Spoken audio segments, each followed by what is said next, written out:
Seth asked if there were any plans to enhance the other Forbidden Journey attractions as they are here at the Hollywood Park.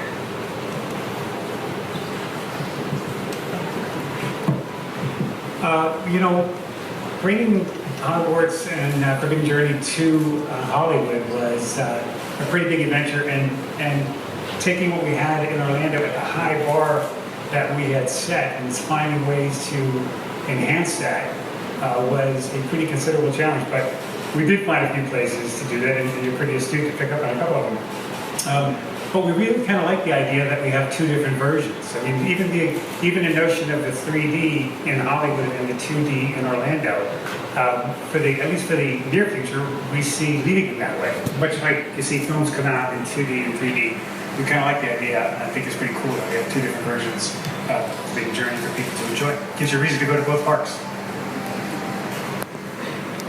To that point, I was going to ask, what are some of the features that this park has that the Orlando one doesn't have? Are there any details that She asked if there were any details that are different between our parks here, the Hogsmeade, and our other locations.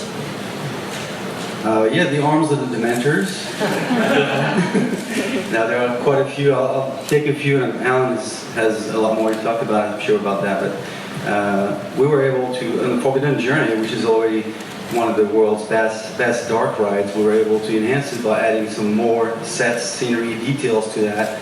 We added the 3D element to it as well, which allowed us to bring other really cool characters and effects to the guest even closer, and really feel the snitch when it comes at you in a Quidditch match, or get the Dementors right in your face and feel their breath as they come to you. Just a few of those elements that are really the 3D helped us leverage on and make the experience even more immersive. So that was really great for us to be able to do that. As far as the Hogsmeade Village itself, there's a new street on the other side of the Allery, and I think Alan named the street the Town Hall Street, right? Even though Hogsmeade doesn't really have names for its streets in the fiction. So a new street, there's some new shops. We added a few shops actually. Bad Rags is one of the new shops we have. Ollivanders has its own building now in Orlando. It's part of another assemble of buildings. So all that, we've heard our guests, and we heard the fans, and all the things that they really loved and wanted, and we were able to bring to them here at Universal Studios Hollywood is really contributing to making the experience even greater. And you think about a property like Harry Potter, all 7 books and 8 movies, is no better place than the filmmaking capital of the world to have this ultimate experience. You know, we totally revolutionized the theme park experience in 2010 when we opened the Wizarding World of Harry Potter in Orlando. I think this one is just another. We've raised the bar one more time, and no better place to have Hogwarts Castle on top of the hill here, you know, in Hollywood. And so there's probably a few more that Alan can talk about. Yeah.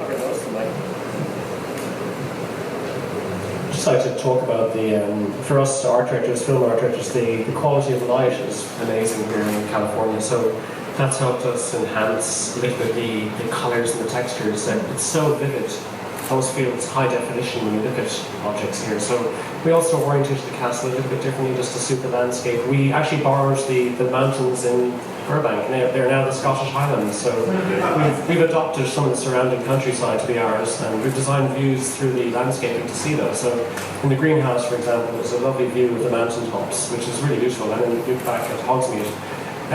We've been lucky also to get a lot of original film props, which we've incorporated into the world. They're quietly hidden and dressed into many of the interiors, but for real fans and people who are becoming great fans of Harry Potter, they can discover these cool details. Essentially, it's the same world, but just tailored slightly differently.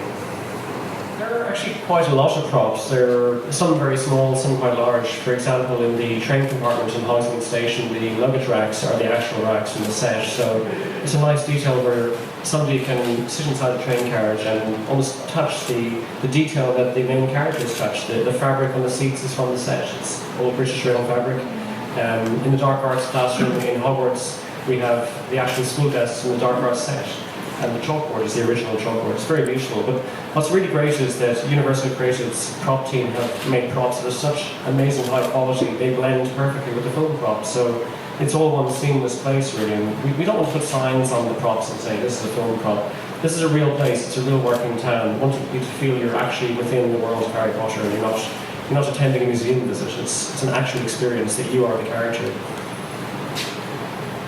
He's asking about, in addition to the enhancements to Forbidden Journey, if there's any other details that have been enhanced.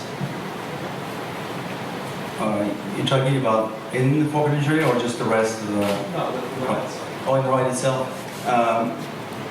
Yeah, so I mentioned the 3D, which is a big deal because we went back into the media, into the film, and we've taken a lot of the elements that we had shot back in 2008, and we brought those in 3D much closer. We're able to bring, I said, Dementors much closer to the dragon, even the action of the dragon in one of the first flying scenes above Hogwarts, around Hogwarts Castle.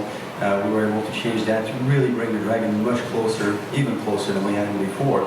The firewall coming at us, that's another one that we're doing in 3D now, the Snitch.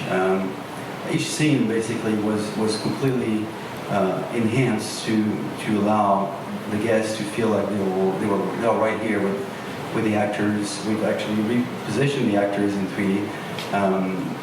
Besides that, the sets and the scenery, we've expanded.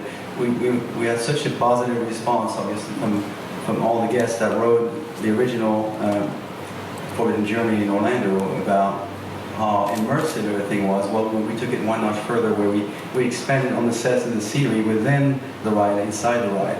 So wherever you are in the forest, we expanded on the forest. We've added more sets and scenery there, and it's true to all the scenes. The Chamber of Secrets, we added a lot more sets as well. We feel that we keep striving for the ultimate immersive experience, and I think we were able to do that. He asked if last night's show, there were any plans to make that a regular occurrence at the park. Yeah, I totally agree. Last night's preview was stunning. It was really, again, raising the bar another level. We may do something that's more permanent in the future, because obviously you saw the imagery was stunning, and we can do that today with the technology, and why not?